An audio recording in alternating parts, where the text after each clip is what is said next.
Are అంటే reskilling programme. Okay. Okay. అప్పటి వరకు వాళ్ళకున్న స్కిల్ ఒక లెవెల్ అయితే, హ్మ్. ఇప్పుడున్న టెక్నాలజీని బేస్ చేసుకొని చేంజ్ అవుతూ ఉంటారు గాబట్టి, ఆ రీస్కిల్లింగ్ అన్నది చాలా ఇంపార్టెంట్.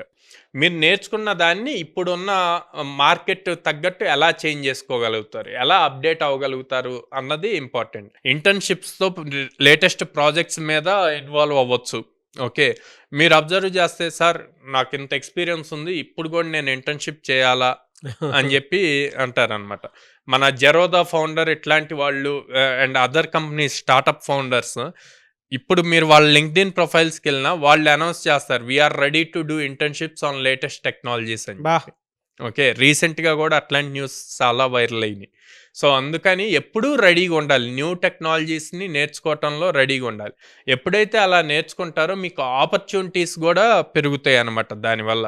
సో, ఇప్పుడు మన ఈ కెరీర్ గ్యాప్ వచ్చిన వాళ్ళు గానీ, నాన్ ఐటీ నుంచి ఐటీకి వచ్చేవాళ్ళు గానీ, ప్రతి కంపెనీ ఆపర్చునిటీ ఇస్తుందండి. ప్రతి ఎంఎన్‌సి‌ల్లోనూ సెపరేట్ ప్రోగ్రామ్స్ ఉన్నాయి వీళ్ళని హైర్ జేయటం కోసం. మళ్ళీ వాళ్ళకొక ఛాన్స్ ఇవ్వాలి అన్న పాయింట్‌లో. సో, మినిమమ్ ప్యాకేజ్ వచ్చేసి 4-6 ఎల్‌పీఏ ఉంటుంది.